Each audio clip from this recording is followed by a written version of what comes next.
Bonjour, bonjour tout le monde. Bonjour. Voilà, je vous vois très enthousiaste, certainement passionné. Bonjour et bienvenue au festival Reverberi. J'ai le plaisir maintenant de vous présenter Monsieur Samuele Tedesco, qui est l'assesseur à l'instruction publique, à la culture, aux politiques de la jeunesse et au rapport avec l'université de la commune d'Aoste. Samuele. Bonjour. Reste avec moi. Bonjour à toutes et à tous.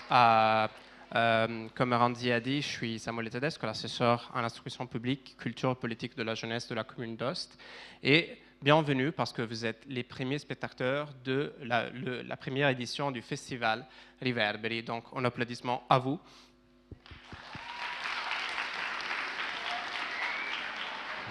J'aime le fait que vous êtes les premiers parce que Reverberi naît comme ça en fait.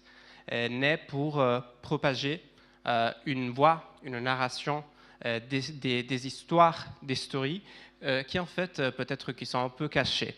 Et donc en fait, bande découverte dans des histoires cachées. Et j'espère que M. Tarapin-Jelu va illuminer vos cœurs et vos têtes.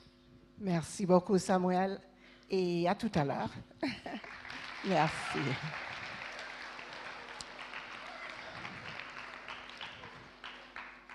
J'aimerais ouvrir en vous chantant une chanson en langue zoulou. Moi, je suis du Ghana, je parle le zoulou, mais c'est une chanson que je pense est très appropriée pour l'événement.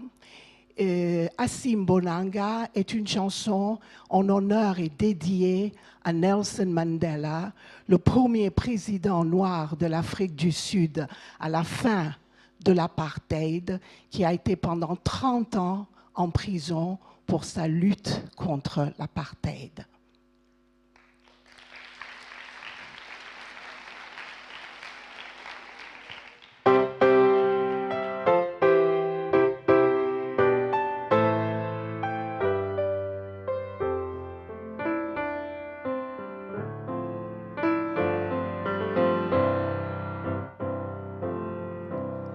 Assim Bonanga, assim Bonango Mandela tena la pecona, la perilicona. Assim Bonanga, assim Bonango Mandela tena la pecona, la perilicona.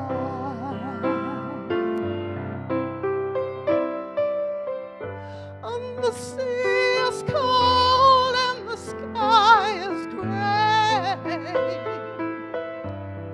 Look across the island into the bay. We are on islands till comes the day we cross the burning water.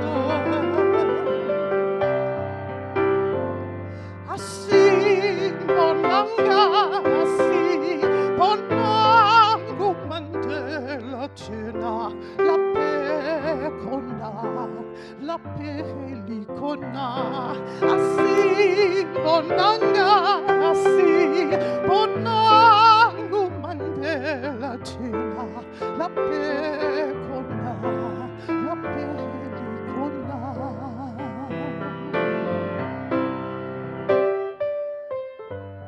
A seagull wings across the sea. Broken silence is what I dream. Who has the words to close the distance between you and me? I see Bonanga, I see Bonango forward to tena la pecona, la wafela kona. I see Bonanga.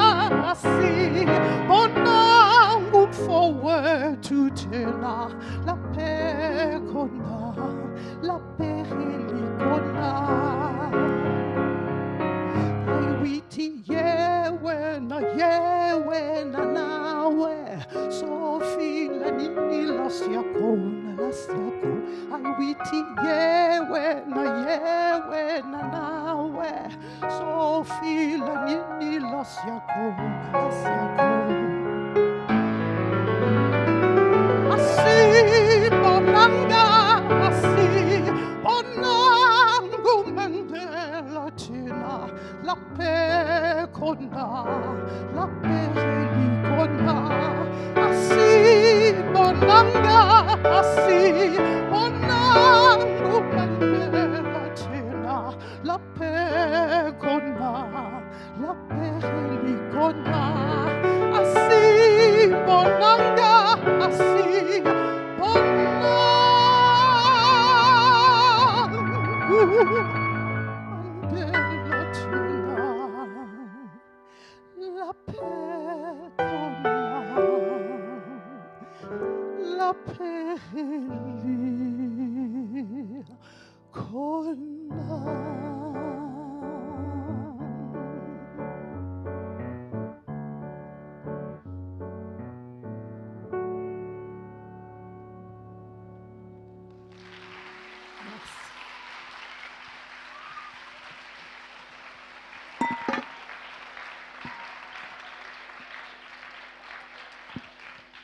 Merci.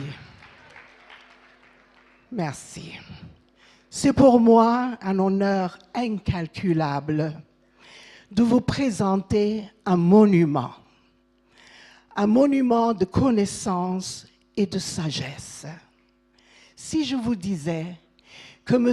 Tahar Ben-Jelloun a publié plus d'une soixantaine d'œuvres, dont des romans, des essais, des poèmes et des récits.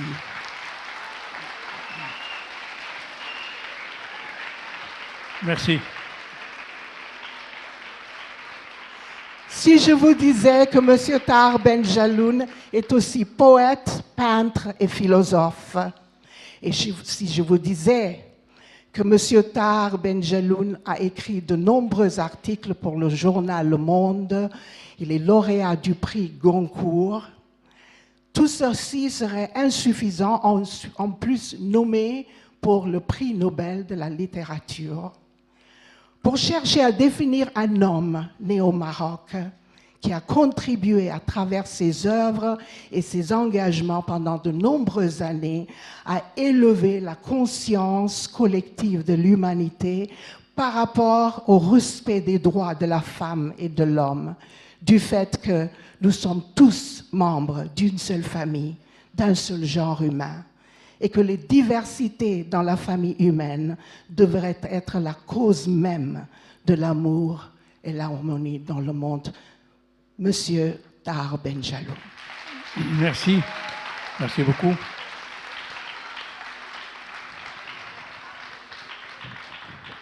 Ben, merci, je suis très heureux d'être là. C'est une ville que j'aime beaucoup. J'ai déjà découvert en 2009, j'étais venu ici. Et je reviens maintenant pour vous parler. Alors, évidemment, on va parler de choses plus graves, plus sérieuses. J'ai appris l'autre jour que nous sommes arrivés à 8 milliards d'êtres humains sur Terre. Vous vous rendez compte, 8 milliards. Moi, j'étais à 7. Je pensais que nous n'étions que 7 milliards.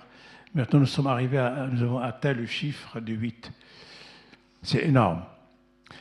Et ces 8 milliards, eh bien, nous nous ressemblons tous. C'est-à-dire, vous allez n'importe où, vous reconnaissez un être humain, soit un homme, soit une femme, soit un enfant, soit un vieillard. Nous nous ressemblons. Il n'y a pas moyen de dire, bon, celui-là, ce n'est pas un être humain. Mais nous sommes tous différents. Et ça, c'est important. C'est-à-dire que dans cette salle, il n'y a pas deux visages identiques. Il n'y a pas deux êtres, deux individus identiques. Impossible. Chacun a sa spécialité, sa spécificité physique et mentale. C'est pour ça que la vie est faite justement de ces différences qui font que nous nous ressemblons, mais nous sommes différents. Et à partir du moment où il y a de la ressemblance, ben, il faut qu'il y ait du respect. Pourquoi? Parce que si on ne suit pas certaines règles, eh bien, entre nous et les animaux, il n'y aura pas beaucoup de différence. D'abord, il y a une chose que je dois vous dire et que vous devez absolument retenir. Les races n'existent pas. Ça n'existe pas, les races. Il n'y a pas de race blanche, il n'y a pas de race noire, il n'y a pas de race jaune, ni rouge, ni gris, ni tout. Ça n'existe pas. C'est une invention des racistes. Lorsque, en Amérique, on faisait venir des Noirs d'Afrique pour en faire des bêtes qu'on traite, qu'on maltraitait, on considérait que c'est une race noire inférieure à la race, entre guillemets, blanche. Or, il n'y a pas de race. Il n'y a pas de race parce que, comme je disais, l'humanité, c'est une race elle-même. Il y a la race humaine, une race humaine, opposée à la race animale. Les animaux, ils ont plusieurs races. Pourquoi? Parce qu'ils ne se ressemblent pas. Vous prenez un cheval, et un chien, et un chat, et un serpent. Chacun de ces animaux a sa race et ne ressemble pas l'un à l'autre. La race canine, moi je ne connais pas les races canines, je sais qu'il y a beaucoup de races canines. Je n'ai pas de chien à la maison. Mais vous voyez par exemple autour de vous, ceux qui ont des chiens, ben, il y a plusieurs catégories de races canines. Mais l'être humain, il n'y a qu'une seule catégorie, c'est la race humaine. Est-ce que je me suis fait bien comprendre? N'utilisez plus jamais de race. Nous avons en France, et j'imagine en Italie aussi, des partis d'extrême droite racistes qui essaient de justifier leur position en disant « moi je suis blanc et chrétien et toi tu es inférieur parce que tu es noir et pas chrétien, tu es noir et musulman par exemple ». Cette espèce d'infériorité à partir de la couleur de la peau est une insulte à l'humanité. C'est une injustice, une insulte.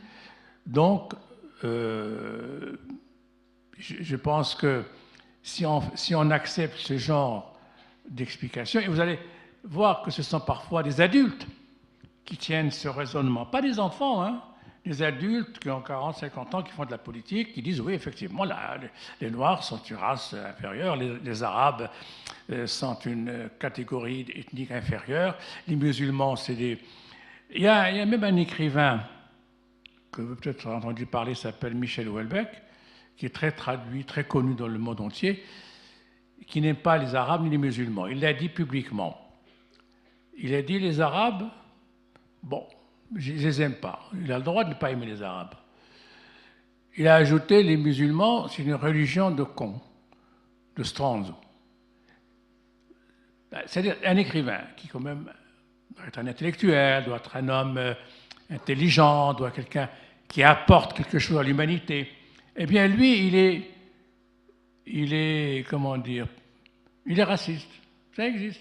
Comme avant, dans les années 40, il y a eu Louis-Ferdinand Céline, un grand écrivain français, qui a écrit des horreurs sur les Juifs, mais des horreurs absolues. Il tenait les Juifs pour une race inférieure. Et pourtant, par ailleurs, c'est un très grand écrivain de langue française. Donc, vous savez, l'intelligence ne suffit pas pour ne pas être raciste. Il faut encore faire un travail sur soi, entre vous. Quand vous vous trouvez dans une situation, où vous êtes minoritaire et que vous allez subir le regard supérieur d'un homme stupide, là, vous savez ce que c'est le racisme. vos arrière-grands-parents sont arrivés en France, à Nice, dans les années 30. Ils ont été très mal reçus.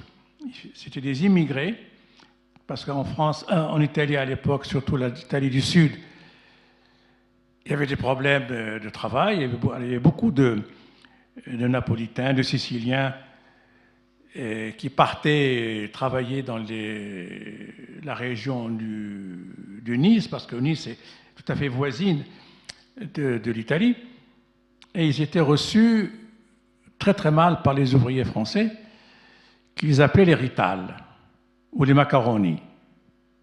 D'abord, ça commence par les insultes. Ensuite, il y a eu des bagarres parce qu'ils ont pris du travail. À partir du moment où ils ont commencé à travailler dans des usines, ils ont dit pourquoi eux et pas nous. Il y a eu des bagarres, il y a eu même des morts à Nice en 1932. Donc vous savez, c'est pas, on n'est jamais à l'abri d'une barbarie venant d'autres catégories humaines. Vous me suivez? OK? Bon, très bien. Parce que s'il y a la moindre complexité, n'hésitez pas, vous levez le doigt, je dis, monsieur, je n'ai pas compris, je vous dirai. Donc, je continue. Parce que, je vous dis ça parce que j'ai fait presque le tour du monde pour parler de ce problème. J'ai été en Inde, j'ai été en Afrique du Sud, j'ai été en Asie, j'ai été partout. Et je retrouve les mêmes choses. Par exemple, en Inde, l'Inde c'est un immense continent, 1,4 milliard d'habitants. Eh bien, ils ont un racisme de caste.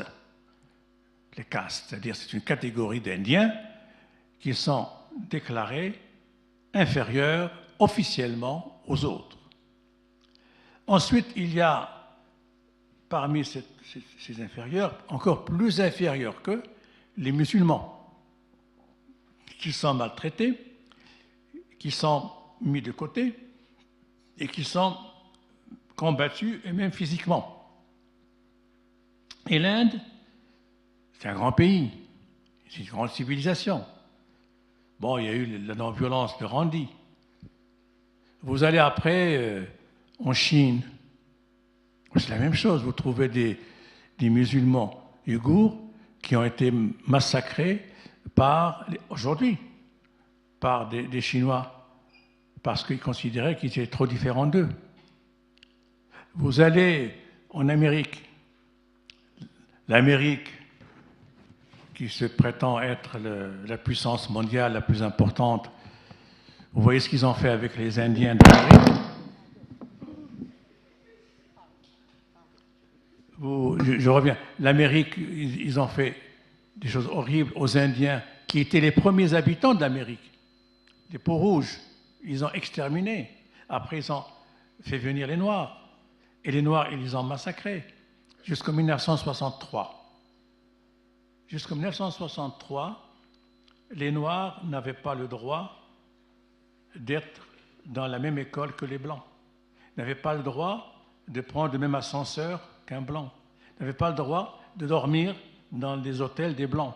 Ils n'avaient pas le droit de monter dans l'autobus où il y avait des Blancs. Alors il y avait par exemple un très grand chanteur noir qui jouait avec Frank Sinatra et Dean Martin, il faisait une tournée. Et ce chanteur noir, alors quand ils arrivaient dans une ville, le noir n'avait pas le droit de dormir dans le même hôtel que Frank Sinatra et Dean Martin, et il allait dormir dans un petit hôtel réservé aux noirs. C'était un très grand chanteur. Bon, c'est des choses comme ça, il y a des milliers d'exemples. Ça s'appelle de la haine et de la stupidité et de la bêtise. Bon, on a fait ça avec les Juifs aussi. Mais ce qui est pire avec les Juifs, on ne les a pas seulement insultés, on les a brûlés. les Juifs ont été brûlés dans des chambres à gaz. C'est quelque chose qu'il ne faut pas oublier. Il y a 70 ans, en France, la police française a ramassé 72 000 Juifs étrangers qui étaient en France, exilés ou réfugiés. Elle les a offerts à l'Allemagne pour les brûler. Et il y avait un ministre à l'époque de l'Intérieur qui disait quand vous arrêtez une famille, n'oubliez pas les enfants, il faut eux aussi qu'ils partent vers l'Allemagne. Ça s'est passé il n'y a pas longtemps. Il n'y a pas longtemps, vous savez, c'est rien 70 ans dans l'histoire de l'humanité. Et aujourd'hui, nous avons un retour de ces idéologies racistes, fascistes, en Italie, en Suède, en France, au Brésil, en Amérique, un peu partout. Donc, il ne faut pas croire que la lutte contre le racisme est quelque chose qui est fait une fois pour toutes. C'est une lutte quotidienne. Il ne faut jamais se reposer. Bon, vous êtes là entre vous, mais il va arriver un moment où vous allez vous mélanger. Vous allez voyager, vous allez rencontrer d'autres personnes, d'autres ethnies, d'autres couleurs de peau. Ayez toujours en tête l'idée que, et si c'était moi, la personne juive ou noire ou musulmane, si c'était moi, il faut toujours se mettre à la place de celui qui va être maltraité, pour comprendre et pour refuser le racisme. Le racisme, ça colle à la peau de toute l'humanité entière. C'est-à-dire qu'on fait le tout de toutes les sociétés dans le monde, toutes, elles ont un germe raciste, toutes, sans exception. Il n'y a pas une société au monde qui se lève le matin et dit « moi, je ne suis pas raciste ». Ça n'existe pas. Pourquoi? Parce que l'homme, où qu'il soit, et quel qu'il soit, a peur. La peur, c'est la chose qui est partagée entre nous tous. Et d'où vient la peur? Elle vient de l'ignorance. Quand on ne connaît pas quelqu'un, on a peur de lui. Et ça a commencé avec le début de l'humanité, avec la guerre du feu, lorsqu'il y avait les premiers hommes, il y a de ça des millions d'années, il y avait les premiers hommes qui créaient le feu, et quand ils voyaient quelqu'un arriver, ils prenaient un gourdin pour le tuer, sans qu'il ait rien fait. Ça a commencé comme ça et toujours. Et ça continue aujourd'hui. Vous êtes chez vous en train de mettre de la sécurité dans votre maison, et puis vous voyez un voisin qui arrive, et vous le regardez de travers, mais qui est celui-là, pourquoi il vient là, etc. Donc, cette peur existe parce qu'on ne sait pas, on ne connaît. Mais une fois que vous connaissez cette personne, que vous prenez un café avec lui, que vous discutez, eh bien, ça change. Vous allez la trouver sympathique, ou pas sympathique, peu importe, mais vous savez que l'ignorance, c'est la chose qui est à la base de nos comportements idiots et stupides. Voilà un topo très général. Et alors, je ne sais pas comment on va procéder. Ils vont poser des questions. Je crois comprendre que quelques élèves ont des questions à poser à M. Tahar Benjeloun. Je crois qu'il y a un micro qui passe, n'est-ce pas? Donc, celle ou celui qui voudrait poser une question peut lever la main et on arrivera avec le micro. Ben, il faut quelqu'un pour rompre la glace. Je vois des petits bouts de papier, donc je crois que vous êtes nombreux, n'est-ce pas, à voir. Le mieux, c'est d'avoir un micro qui s'approche d'eux. Oui, je ne sais pas qui est-ce qui a le micro.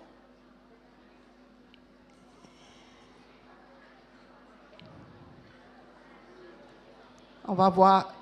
Ah voilà, il y a un jeune homme Oui, là-bas mais qui a une question. attendez, il faut qu'il y ait un micro parce qu'on ne Voilà. peut pas Oui, on donner la attend. parole s'il n'y a pas de Je micro. dois encore comprendre qui a le micro. On arrive avec le micro. Hein. Vous êtes où? Ah, allez-y. Monsieur Tar Benjelou, est-ce que vous avez déjà été victime de racisme? Si oui, est-ce que vous pouvez nous raconter votre expérience? Alors, nous sommes tous un jour ou l'autre victimes d'humiliation ou d'exclusion, bien sûr, comme tout le monde. Mais ma réaction a été de résister. Je travaillais dans un grand journal qui s'appelle Le Monde, qui aujourd'hui est beaucoup moins important qu'il était il y a 40 ans. Et dans ce journal, qui faisait l'opinion en France, j'étais le seul arabe et musulman à signer dans ce journal. J'étais le seul, pour la première fois, il donnait la possibilité à un jeune journaliste, un jeune écrivain, d'écrire dans ce journal. Et un jour, il y avait quelqu'un, j'avais fait un article, et l'article a été bloqué à l'imprimerie. Je ne sais pas pourquoi. Et j'ai dit, je vais voir un responsable, je lui dis, mais enfin, pourquoi mon article ne passe pas? Il me dit, tu nous emmerdes, retourne chez toi. Tu es un étranger, retourne chez toi. Ça, évidemment, ça m'a fait mal. Ça m'a fait très mal. Mais je me suis dit, j'ai parlé évidemment avec le directeur du journal qui m'a dit, tu te calmes et tu continues ton travail. Il ne faut pas s'arrêter. Il ne faut pas faire plaisir à ces gens qui ne veulent pas de vous. Bon, beaucoup plus tard,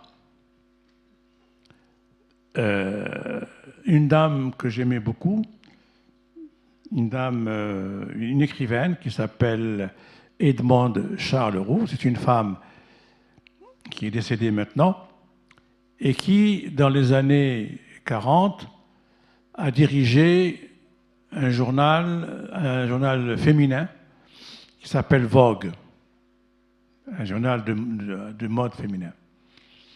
Et cette femme était très militante antiraciste, a été la première à publier à la couverture de ce journal très très très connu et tiré 1 million d'exemplaires, la photo d'un mannequin noir, d'une femme noire.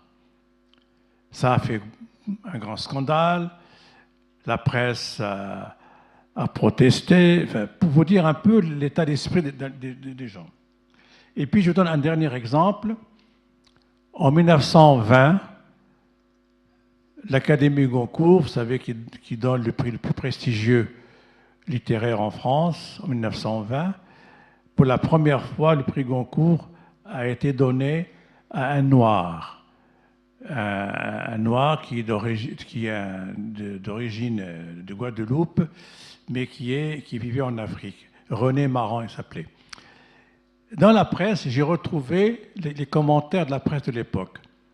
Comment est-ce possible que l'Académie Goncourt donne ce prix prestigieux à un noir qui doit aller jouer du tam-tam chez lui en Afrique? Pourquoi on lui donne ce prix? Ça, c'était il n'y a pas très longtemps, il y a 100 ans. Mais vous savez, ces préjugés existent toujours. Voilà, deuxième question. Je vois plein de petits bouts de papier. Alors levez-vous et prenez la parole. Il y a un jeune homme là-bas. Monsieur Benjelou, quand vous avez écrit Le racisme expliqué à ma fille, vous aviez déjà toute l'histoire en tête ou vous l'aviez écrite au fur et à mesure? J'ai pas bien entendu que j'ai écrit. Est-ce que tu peux répéter la question? Oui. En mettant le micro bien devant la bouche. Monsieur Benjelou, quand vous aviez écrit Le racisme expliqué à ma fille, vous aviez déjà toute l'histoire en tête ou vous l'aviez écrite au fur et à mesure? Non, j'ai écrit pendant à peu près une année en travaillant avec, bien sûr, ma fille, ses copines, en allant dans les écoles, en posant des questions. Et après, quand j'ai terminé, j'ai montré mon texte à des scientifiques, à des savants, des biologistes, des gens qui connaissent le problème de la race humaine, etc. Donc je l'ai fait vraiment d'une manière très, très, très sérieuse, très objective et scientifique. Il y a le jeune homme, voilà. Allez-y, vas-y. Monsieur Bengelou, pensez-vous qu'après que vous avez écrit le livre, quelque chose a changé? Ah, hélas, si on pouvait changer le monde avec des livres, ce serait pas mal, mais malheureusement, un livre ne change pas la société, mais il participe un petit peu à changer les mentalités. Mais un livre ne suffit pas, il faut plusieurs livres, il faut aussi d'autres médias, il faut le théâtre, il faut le cinéma, il faut la musique, il faut tout un ensemble de choses pour changer les mentalités et lutter contre les préjugés. Donc, tous les 5-6 ans, je reprends le livre et je l'augmente de nouveaux chapitres liés justement à de nouvelles formes de racisme qui apparaissent ici ou là. Pourquoi avez-vous pris la décision de ne plus enseigner la philosophie au Maroc? Vous avez compris?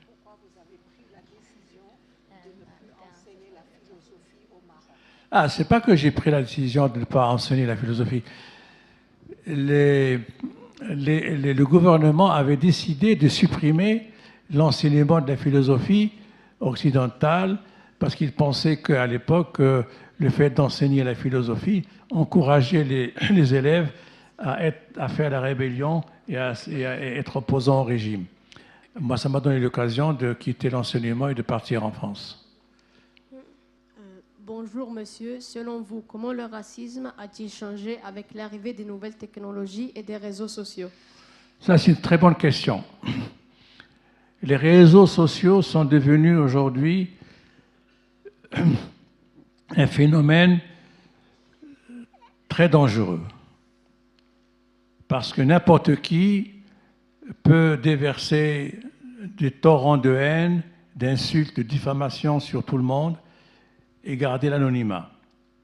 Et les réseaux sociaux n'ont fait qu'amplifier le racisme. Ils ont été assez utilisés pour justement provoquer le racisme et même encourager l'assassinat raciste. En France, nous avons eu des crimes racistes terribles qui ont été répercutés par beaucoup de réseaux sociaux. Donc les nouvelles technologies sont intéressantes, sont bonnes, on ne va pas les rejeter, on ne va pas les jeter, mais elles ont un aspect dangereux, c'est qu'elles favorisent la haine, elles favorisent la propagation des idées racistes. Faites attention, ne croyez pas tout ce que vous voyez sur ces réseaux sociaux. Sachez qu'ils sont dangereux et que parfois il y a des fake news qui sont plus nombreuses que des faits réels. Oui, il y a une... Je ne sais pas s'il y a quelqu'un qui a déjà le micro. Elle a le micro de la jeune fille là-bas. Ah, voilà. Est-ce que l'école perdue représente une histoire vraie ou inventée? Le livre L'école perdue L'école perdue, oui. représente une histoire vraie ou inventée? Ah, l'école perdue est une histoire que j'ai racontée au moment où il y avait la Coupe du Monde de football. C'est une histoire que j'ai imaginée, mais qui a pu arriver vraiment, oui. Ça peut arriver parce que vous savez qu'il y a des pays pauvres où le travail des enfants existe, alors qu'il est interdit un peu partout dans le monde. Vas-y. Oui, allez-y. Qu'est-ce que vous en pensez des parents qui éduquent leurs enfants à être racistes? C'est pas ça, c'est que parfois les parents disent des choses à table que les enfants répètent. Ça existe, bien sûr. Un jour, dans une école, quand je faisais la tournée avec le livre Le racisme expliqué à ma fille, un élève m'a dit, monsieur, quand est-ce que vous allez écrire le racisme expliqué à nos parents? Je lui ai dit, mais c'est déjà fait, c'est avec ce livre-là. Il m'a dit, parce que nos parents insultent les musulmans, insultent les arabes, et moi, j'aime pas ça parce que j'ai mon meilleur copain, est un musulman. Donc, les parents, bien sûr, propagent des préjugés racistes. Les parents. Il n'y a pas que les parents. Il y a l'environnement politique. Il y a beaucoup de choses. Et il faut se méfier tout le temps. Oui, qui est-ce qui a le micro? Oui, qui a le micro peut poser sa question. Merci. Monsieur Tal Benjeloum, parmi de votre 60 œuvres, quelle est votre préférée? Je préfère rien du tout parce que moi je fais qu'écrire et je considère que c'est comme quelqu'un qui construit une maison. Bon, j'ai pas de préférence entre le rez-de-chaussée et le premier étage. Pourquoi vous avez décidé de traiter des thèmes tellement importants comme le racisme dans vos livres? Mais parce que je suis père de famille, que j'ai des enfants et que nous vivons dans un pays, la France, qui a des traditions racistes depuis longtemps et que mes propres enfants me posaient des questions sur le racisme, que je voulais vraiment réfléchir sur ce phénomène et faire profiter tout le monde de mes réflexions. Et grâce à ce livre, j'ai pu aller dans beaucoup d'écoles dans le monde, mais des centaines d'écoles. J'ai parlé avec des milliers et des milliers d'enfants. Et je trouve que la lutte contre le racisme commence d'abord par se parler et par démontrer ce que je vous ai dit tout à l'heure, que les races n'existent pas, que nous sommes tous semblables et différents. Et ça, il ne faut jamais oublier cette définition. Nous sommes tous semblables et différents. Et la règle numéro 1, c'est de respecter les autres pour se faire respecter soi-même. Et le respect, c'est la base de tout. Il y a le respect et l'éducation. Pourquoi on va à l'école? On va à l'école pour apprendre à lire et à écrire, bien sûr. Mais on va à l'école aussi pour apprendre à vivre ensemble. À savoir que ma liberté est importante. Mais elle s'arrête là où commence celle de mon voisin. Je ne vais pas empiéter sur la liberté de l'autre. Je suis libre, mais je ne vais pas empêcher mon voisin de jouir de sa liberté. Donc c'est une éducation qu'on donne aux enfants pour quand ils sont adultes, ils apprennent le respect entre eux. Si vous ne respectez pas celui qui est différent de vous, on ne pourra pas vivre ensemble. Et la différence peut avoir plusieurs aspects. Par exemple, vous avez des enfants qui naissent avec un problème physique. On appelle les handicapés. Des enfants qui ont, par exemple, ce qu'on appelle ici le syndrome de Down, c'est-à-dire la trisomie 21. Moi, j'ai un fils qui est né avec une trisomie 21. Eh bien, quand il est né, il est différent. Il n'est pas comme les autres enfants. Quand il est né, le pédiatre nous a dit, vous savez, on peut vous en débarrasser. C'est-à-dire le mettre dans une espèce d'asile où on les oublie. Évidemment, on a refusé. Et cet enfant, on l'a vraiment soutenu, sa mère et moi, et ses frères et sœurs. Et aujourd'hui, il est autonome. Il a 31 ans, il travaille, il gagne sa vie, il est champion de natation et il joue du piano. Et ça, c'est grâce au fait que nous avons respecté sa différence et nous avons tout fait pour que sa différence ne soit pas perçue comme une infériorité. C'est-à-dire, tout de suite, on a dit à la famille, nous avons un enfant différent. Si vous ne l'acceptez pas, vous sortez. Mais si vous l'acceptez, vous êtes bien les bienvenus. C'est très important. Bon, vous avez la différence, donc, comme ça, physique, visible, bon. Il y a des handicaps d'ordre mental. Il y a des enfants qui naissent avec des accidents cérébraux et qui font des enfants qui ne sont pas du tout adaptés, qui ne peuvent pas aller à l'école, qui ne peuvent pas écrire. Et ça, c'est un drame, une tragédie pour les parents. Donc il faut les respecter aussi. Il ne s'agit pas de les aimer. On ne peut pas aimer tout le monde, mais il faut les respecter, c'est-à-dire accepter qu'ils soient ce qu'ils sont, ne pas porter de jugement sur eux. Vous comprenez ça? C'est très important. Et puis après, quand vous êtes plus grand, il y a des adultes qui ont des orientations sexuelles différentes de tout le monde. Alors, il faut aussi respecter. Le respect est la base de tout. Si nous voulons vivre ensemble dans la paix et la liberté, je vous respecte, tu me respectes, et ainsi de suite. S'il n'y a pas de respect, on peut pas. C'est la vie sauvage, c'est la jungle, c'est la guerre, c'est la loi du plus fort.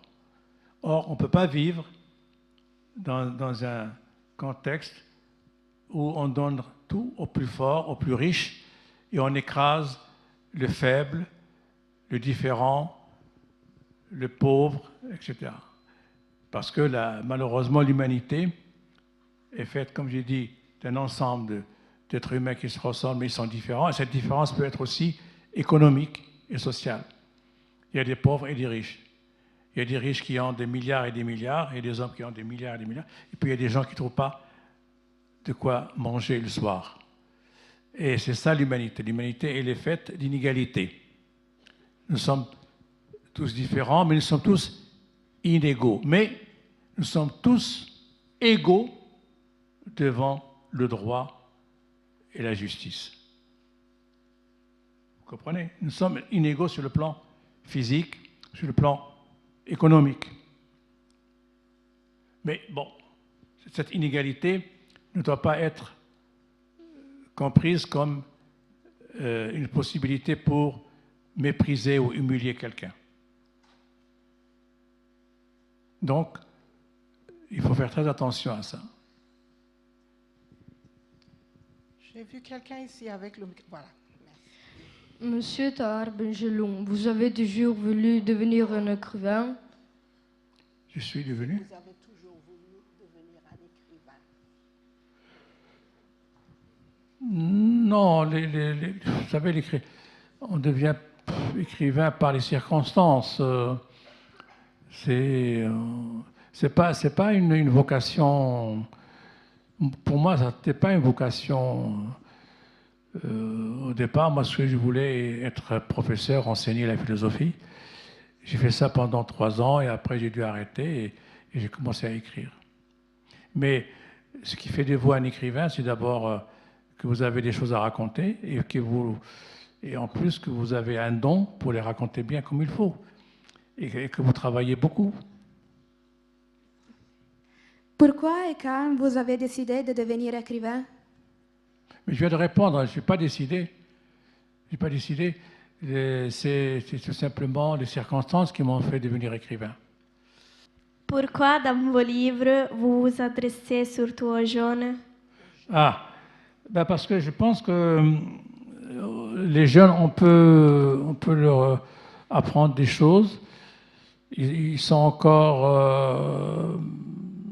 ils acceptent qu'on leur dise certaines choses. Les adultes, les grands, ils ont déjà des certitudes et par conséquent, il est difficile de leur changer d'avis. Mais quand je vous parle aujourd'hui du racisme, je sais que je peux vous démontrer qu'être raciste, c'est bête, c'est stupide. Et vous allez me croire. Si je dis ça à Madame Meloni, la fameuse Meloni qui maintenant gagne les élections, elle ne va pas m'écouter. Parce qu'elle, elle a 45 ans, ou 50 ans, je ne sais pas quel âge elle a, elle est persuadée qu'il y a des êtres inférieurs et des êtres supérieurs. Donc, pas moyen de discuter avec elle. Et il y a beaucoup de gens qui pensent comme elle. Mais ceux qui pensent comme elle sont aussi des adultes, ce n'est pas des enfants. Quels sont les conseils que vous pouvez donner à nos générations pour vivre une vie heureuse? Les conseils, je ne suis pas... C'est pas à moi de donner des conseils. C'est à vous de trouver l'équilibre pour agir et faire des choses ensemble.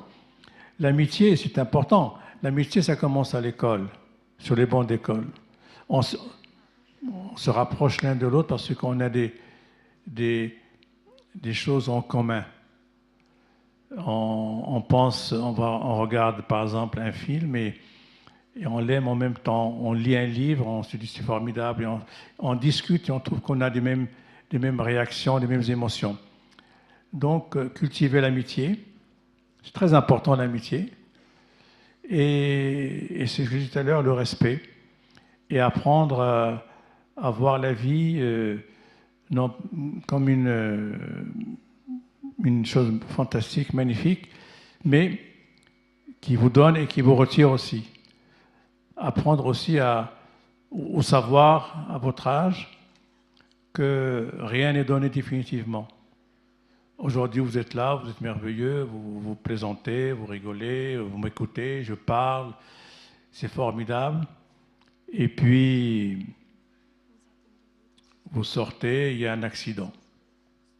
Ça arrive, malheureusement. C'est ça la vie. La vie n'est pas une garantie à 100%. Ce n'est pas une assurance sur la vie. Ça n'existe pas l'assurance sur la vie. En revanche, vous pouvez effectivement vivre en faisant attention, en étant vigilant.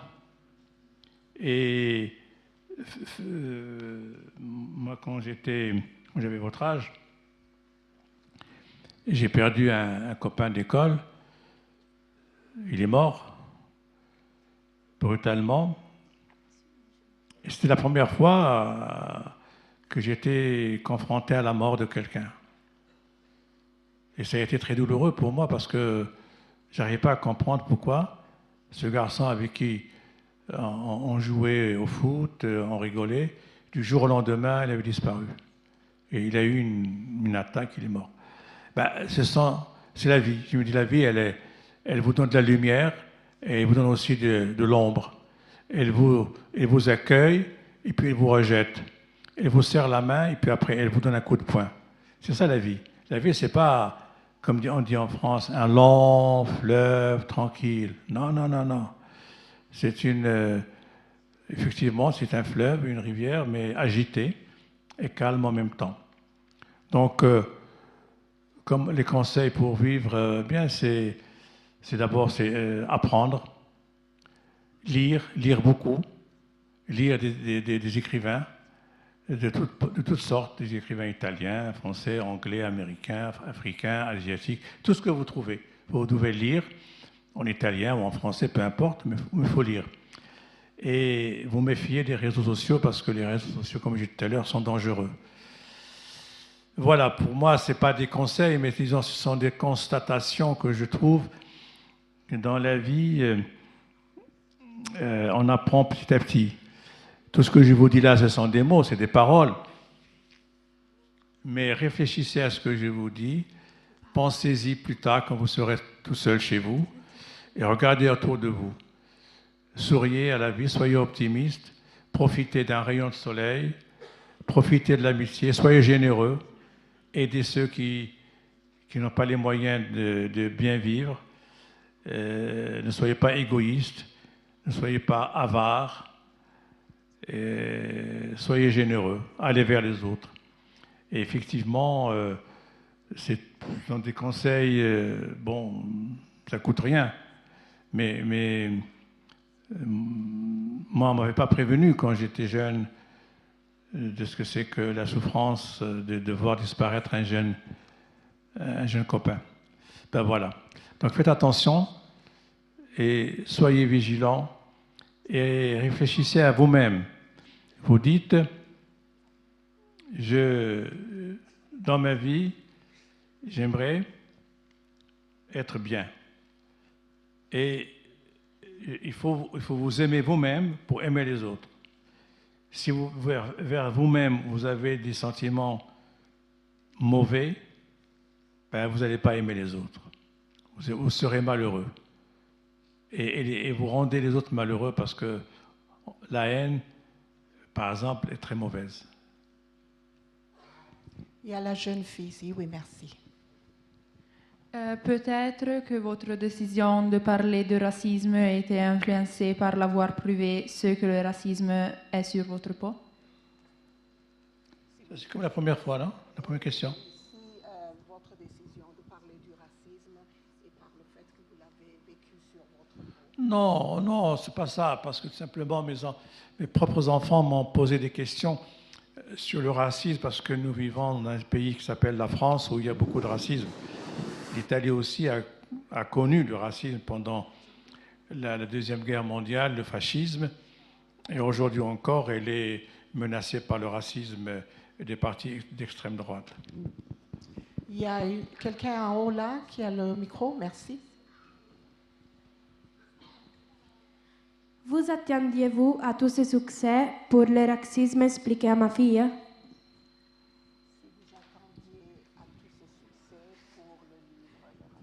Non, non, je ne m'attendais pas à ce succès, effectivement. C'est un livre qui a été traduit dans 38 pays et qui est effectivement un grand succès. Mais moi, mon intérêt, ce n'est pas de dire qu'il s'est vendu beaucoup. Ce qui m'intéresse, c'est de savoir si je rends service à la société. C'est ce qui m'intéresse. Est-ce qu'il y avait quelqu'un ici en bas avec le micro? Oui, allez-y. Et puis après, il y a le jeune garçon. Oui. Comment on peut faire à respecter ceux qui ne respectent pas? C'est une question de...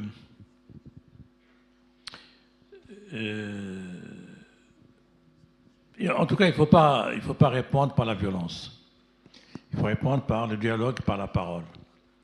Quelqu'un qui ne vous respecte pas, vous lui dites, bon, qu'est-ce qui se passe? Il faut discuter. Il faut essayer de le mettre devant ses contradictions. Pourquoi tu ne respectes pas telle personne? Qu'est-ce qui se passe? Tu te sens supérieur, tu es meilleur que moi? C'est ça, en discutant. Mais la discussion doit être calme, pas violente. Comment se peut défendre à des racistes?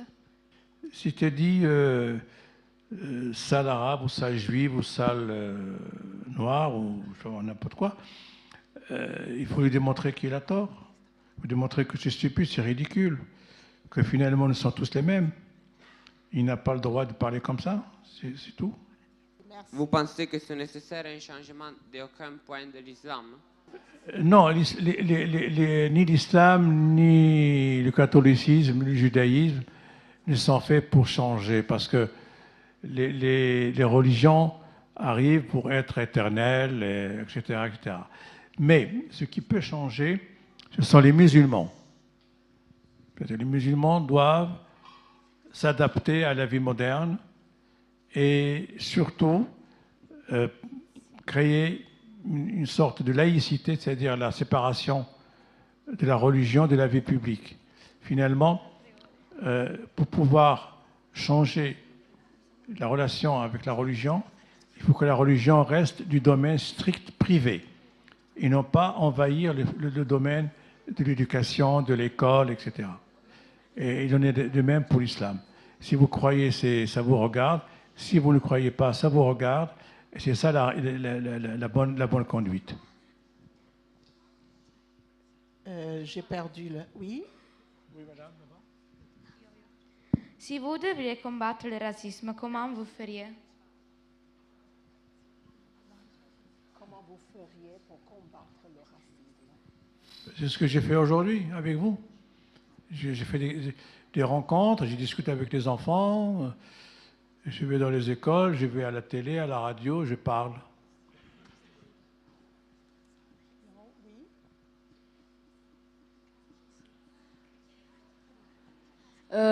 À quel âge vous avez écrit vos premiers livres?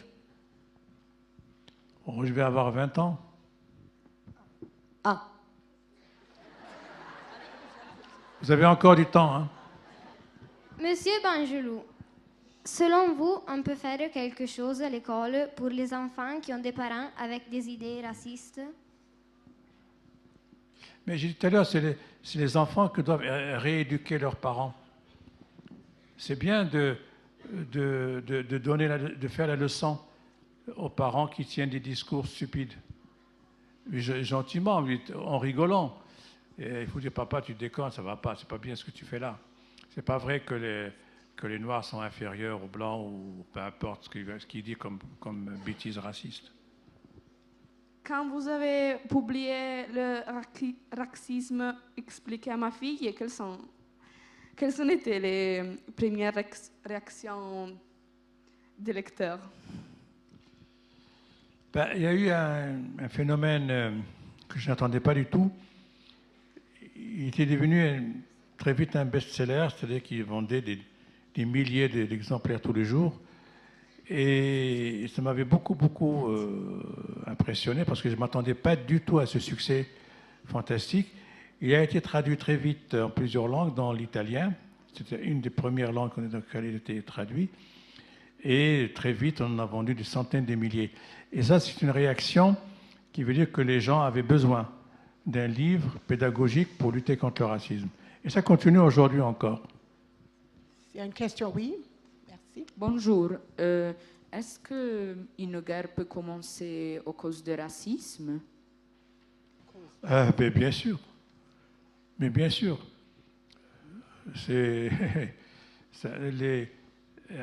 Hitler, avant de déclencher la guerre, avait commencé ses amis, ceux qui étaient d'accord avec lui, commençaient par jeter des pierres sur des juifs à Berlin, à briser les vitrines des commerçants juifs, à les insulter, à faire des inscriptions sur les murs. Ça a commencé par des insultes, ça s'est terminé par des chambres à gaz avec une guerre mondiale terrible. Bien sûr. C'est pour ça que c'est très important de prendre au sérieux le racisme. Et c'est terrible parce que au départ de toute guerre, il y a un sentiment de supériorité vis-à-vis de ce qu'on appelle l'adversaire ou l'ennemi. Et ça, c'est souvent des attitudes strictement racistes. Pourquoi vous avez tellement à cœur ce thème du racisme? Moi, je vous disais tout à l'heure, je suis un citoyen, je suis père de famille, j'aime mes enfants et je vis dans un pays où le racisme est très fréquent. Donc, c'est normal que je m'intéresse à ça. Et puis, je trouve que le rôle de l'écrivain, c'est aussi de s'occuper des problèmes sociaux.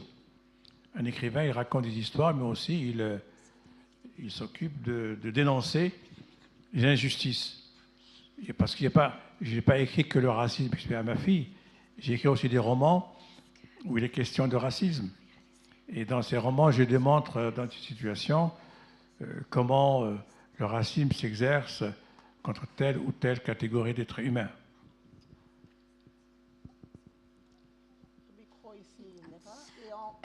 Qu'est-ce que vous voulez encore réaliser comme un projet que vous n'avez pas encore fait? Oh, ben, je ne sais pas, parce que la vie d'un écrivain ne s'arrête jamais, il n'y a pas de retraite, on ne s'arrête pas. Et puis, moi, je continue de travailler. Et l'année prochaine, j'espère, je vais publier un livre qui va vous intéresser, qui s'appelle « Les arbres racontés aux enfants ». Parce que j'ai découvert ce que c'est qu'un arbre. Et j'essaie un peu d'expliquer l'importance des arbres dans le monde. Et je viendrai, j'espère, ici vous en parler. Parce que ça fait partie un peu de mon travail pédagogique. Nous sommes entourés d'arbres et il faut les respecter parce que ce sont des êtres vivants. À quel âge vous avez écrit le livre L'école perdue? L'école perdue. Bon, je sais pas, j'avais une cinquantaine d'années, je sais pas, je me rappelle pas. 50 ans, disons. Selon vous, le racisme terminera? Si le racisme, selon vous, terminera jamais. C'est le rêve. On rêve d'une société où tout le monde s'aime. C'est pas possible. Vous savez très bien pourquoi. Comme pour toutes les inégalités dont j'ai parlé tout à l'heure.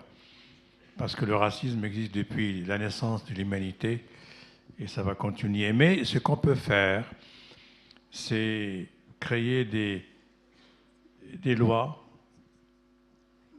pour punir ceux qui incitent à la haine raciale.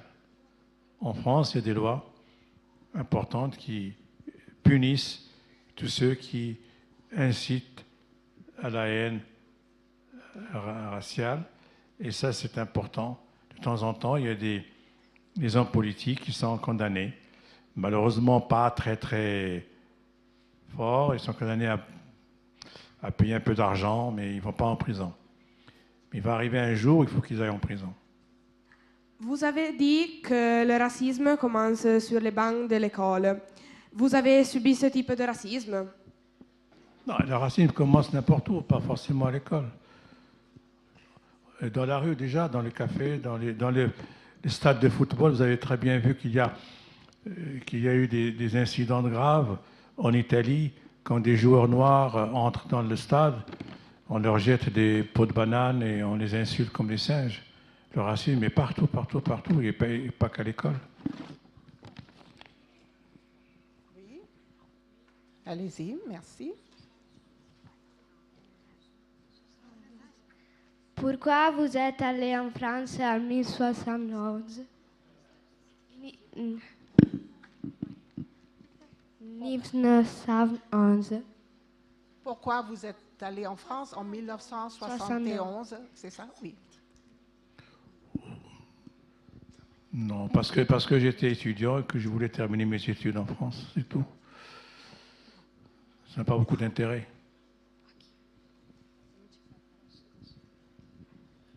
Et en haut, est-ce qu'il y a...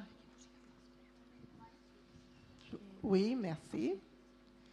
Quel est le livre, selon vous, le meilleur que vous avez écrit? Quel est le meilleur livre, selon vous? Je ne peux pas être juge de moi-même. Je laisse ça à vous, aux lecteurs, aux lectrices, aux critiques. Moi, je n'ai pas de préférence. Les auteurs, les écrivains sont des gens qui bâtissent une œuvre et après, bon, ça reste ou ça reste pas. C'est le temps et les lecteurs qui décident. Moi, j'ai rien à décider, je ne sais pas ce qui est bien, ce qui n'est pas bien. Je fais mon travail, c'est tout. Je suis un artisan. Vas-y. Qu'est-ce que vous pensez du racisme dans le monde du sport? Ben justement, j'ai donné l'exemple tout à l'heure des joueurs noirs qui sont hués dans certains stades. C'est quelque chose de honteux, de cruel. Et en même temps, vous avez par exemple en France l'équipe nationale française, elle est à moitié composée de joueurs à la peau noire. Et quand ils réussissent à mettre des buts, ils sont applaudis. Quand ils échouent, ils sont insultés. C'est malheureusement une situation qui se trouve aussi bien en Italie qu'en Angleterre ou qu'en France. Et il se trouve que le racisme dans le sport ne doit pas exister parce que le sport, c'est un exercice d'humanité. C'est une compétition qui est faite pour la paix, pour montrer quand même qu'on est tous solidaires. Et quand on voit l'un de nous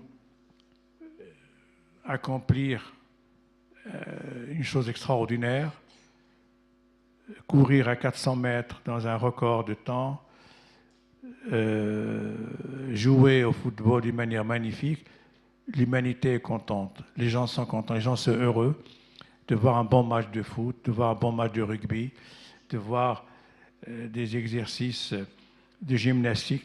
Le sport, c'est une façon de dire que l'humanité est capable de faire des choses merveilleuses, magnifiques. Il ne faut pas gâcher ça par les insultes racistes et les préjugés racistes.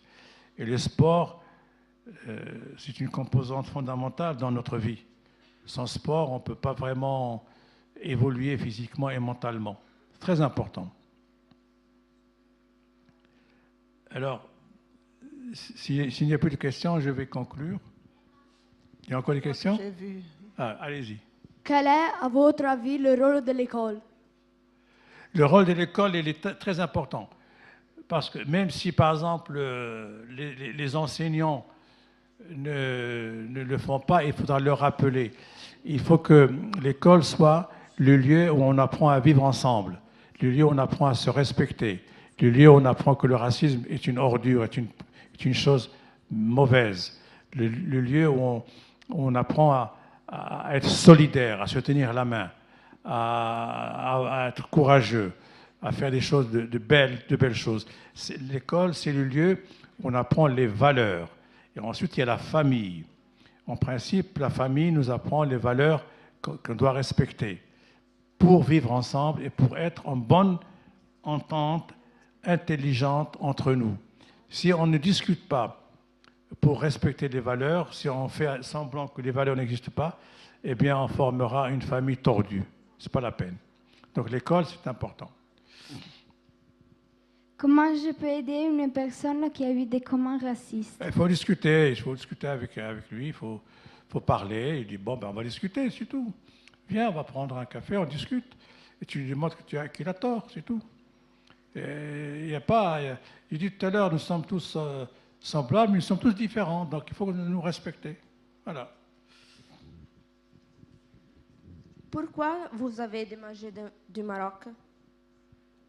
Parce qu'à l'époque, il y avait une répression politique qui fait que je ne pouvais pas continuer à vivre et à écrire en toute liberté. Parce que je manquais de liberté, je suis parti écrire ailleurs, en France notamment. Parce que sans liberté, on ne peut pas s'exprimer, on ne peut pas écrire. Oui. Bonjour, monsieur. On est narcissiste ou on le devient, selon vous? Alors, je pense que personne n'est raciste, ça n'existe pas.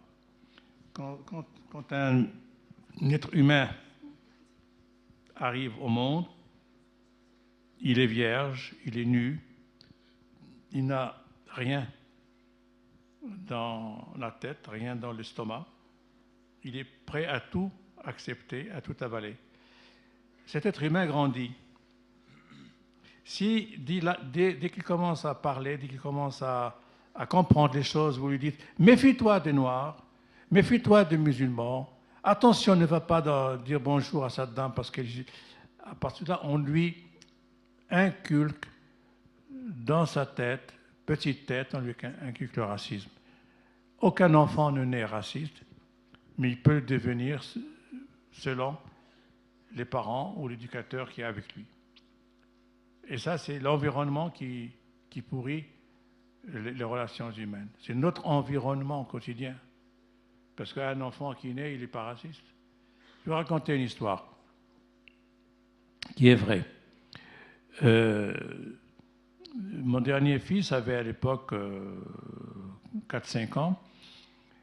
Il allait à l'école et il me parlait toujours d'un copain qui s'appelait Max. Son meilleur copain.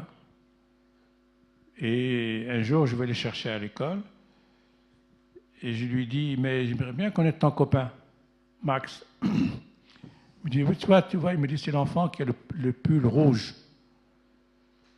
Ah oui, très bien. Cet enfant était noir. À aucun moment, il m'a dit qu'il était noir. Il m'a dit qu'il avait un pull rouge. Ça, je trouvais que c'était une bonne attitude. On ne va pas appeler quelqu'un par sa peau. mais par ce qu'il porte ou ce qu'il dit. Et ça, c'est une façon un peu pédagogique aussi de ne pas, ce qu'on appelle stigmatiser les gens, de les mettre sur le dos des choses qu'ils ne peuvent pas supporter. C'est ça. Je crois qu'on a le temps pour une toute dernière question, comme ça on peut donner le temps à M. Benjeloun de conclure, parce que je crois qu'à midi, pile, on devrait terminer. C'est pour vous, je crois, monsieur. C'est très beau, très, très beau. Merci pour les dessins. Vous êtes de quelle école? Les élèves qui ont fait ça, vous êtes de quelle école? La Serlogne, très très beau, merci. Très beau.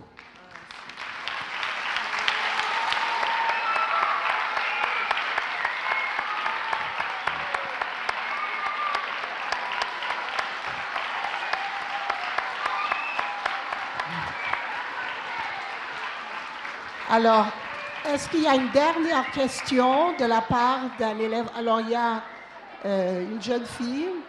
On va accueillir cette dernière question, madame, avec le micro. Micro. Merci.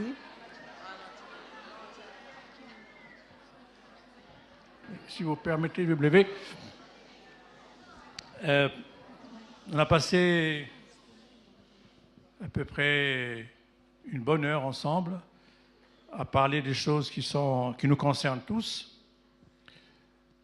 Mais j'aimerais beaucoup que vous vous rappelez que je n'ai pas écrit que un livre sur le racisme. J'ai écrit beaucoup de livres, des romans, des essais, et j'espère que vous serez curieux d'aller les découvrir. À la bibliothèque, partout, il y a mes livres en italien ou en français, peu importe. Et que vous puissiez lire, parce que la lecture est aujourd'hui menacée par ce qu'on a vu tout à l'heure, par les réseaux sociaux. Et lire, c'est maintenir l'intelligence éveillée. On peut mourir idiot, comme on dit, et ne jamais ouvrir un livre. On peut ne jamais lire un livre. Ça va pas nous rendre plus stupides que d'autres. Mais quand on lit, on découvre, on voyage. C'est comme un voyage immobile. On est à la maison, on lit et on part. Vous prenez Jules Verne, par exemple. Vous partez avec Jules Verne sur la Lune. Vous prenez Victor Hugo, vous lisez Les Misérables, vous partez au moment de la Révolution française, vous voyez ce que c'est que la condition humaine. Vous prenez n'importe quel livre, il vous emporte avec lui. C'est ça ce qui est important. C'est parce qu'un livre, c'est quoi? C'est un ami. Il vous ouvre des portes, et il vous donne la possibilité de voyager, de rencontrer d'autres horizons, d'autres imaginaires, etc. Et puis, dans la vie, il faut savoir qu'il n'y a qu'une seule chose qui est essentielle finalement, c'est le travail, l'effort. Rien n'est facile. La facilité est dangereuse. Quand par exemple on parle de l'argent facile, c'est l'argent qu'on gagne en vendant de la drogue. Ça, c'est l'argent facile. C'est un argent criminel. Parce que la drogue, c'est criminel. Vous tuez des gens avec ça. Et tout ce qui est facile est dangereux. Et ce n'est pas qu'il faut chercher la difficulté. Mais quand on fait un travail, il faut le faire sérieusement. Il faut aller jusqu'au bout. Il ne faut pas s'arrêter. Il ne faut pas dire, ouais, ça y est, c'est pas grave. Non, c'est grave.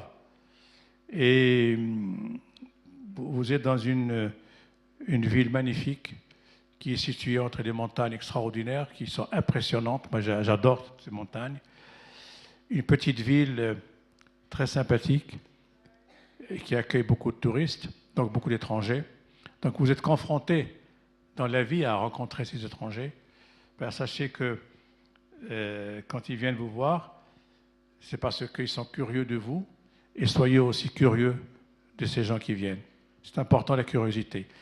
Alors, pour nous résumer, du travail, du sérieux, il faut aussi s'amuser, pas sur le dos des autres, mais pour bien s'amuser, il faut avoir de l'autodérision, il faut d'abord rigoler de soi avant de rire des autres, et continuer à vivre tout en étant dans la gaieté, dans la joie, parce que, quand j'ai dit il faut être sérieux, ça ne veut pas dire qu'il faut être sinistre. Non, en étant sérieux, c'est-à-dire on prend au sérieux un travail. Quand vous faites une rédaction, par exemple, eh bien, vous travaillez très bien. Quand vous faites, je ne sais pas moi, une analyse d'une situation en histoire ou en géographie, ben, vous allez jusqu'au bout et vous apprenez les choses. La même chose en philosophie. Alors, je vous signale que j'ai publié aussi un livre pour vous, pour votre génération, qui s'appelle « La philo expliquée aux enfants ». Il existe en italien et en français. Et c'est un livre où je démontre qu'on peut accéder à la philosophie en étant très jeune, pas la peine d'attendre la terminale pour apprendre des cours de philosophie. C'est un livre que j'ai testé sur plusieurs jeunes entre 12 et 13 ans, 14 ans même. Et c'est un livre qui fonctionne très bien parce que j'ai pris une centaine de concepts et je les ai expliqués comme j'explique le racisme ou l'islam ou autre chose. C'est très important demandez-le à votre professeur, ça s'appelle la philo expliquée aux enfants. Et c'est une façon pour moi de rendre les choses simples et accessibles. Parce que je tiens beaucoup à la clarté. Moi, j'ai des idées claires et je les explique clairement. Il faut vous méfier des gens qui vous embrouillent avec des idées compliquées. Ça veut dire qu'ils n'ont pas compris ce qu'ils veulent dire. Et quand c'est clair dans la tête, c'est clair aussi dans l'expression. Voilà. En tout cas, vous avez la vie devant vous. Soyez heureux. Aimez-vous. Et sachez que la vie n'est pas un fleuve tranquille, il est plutôt agité. Et en même temps, préparez-vous à vivre des choses merveilleuses et en même temps à faire attention à vous. Au revoir et merci.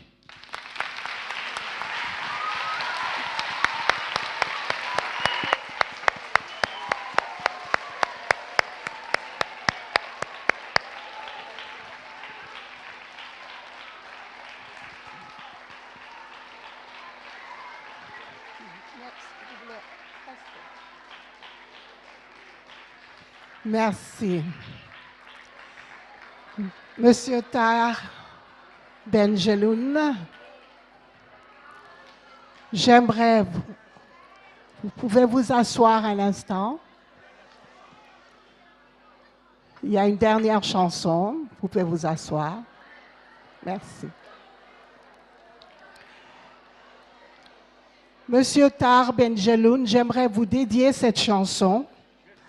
C'est We Shall Overcome, une chanson que chantaient les Noirs portés de l'Afrique en Amérique, enchaînés, pour réclamer leurs droits civiques, pour pouvoir être des citoyens comme tout le monde. Merci.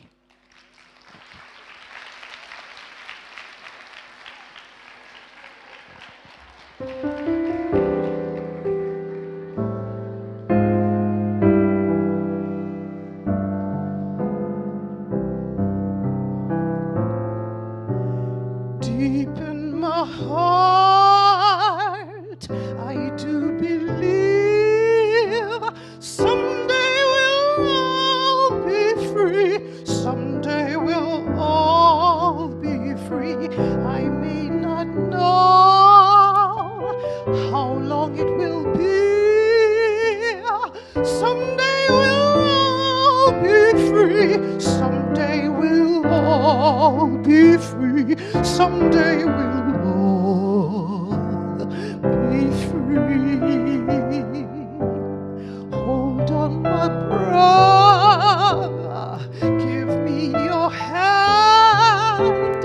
Someday we'll all be free. Someday we'll all be free. Learning to love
deep in my heart, I do believe that we shall overcome, that we shall overcome, we shall overcome. Some deep in my heart, I do believe someday we'll all be free. Someday we'll all be free. We shall overcome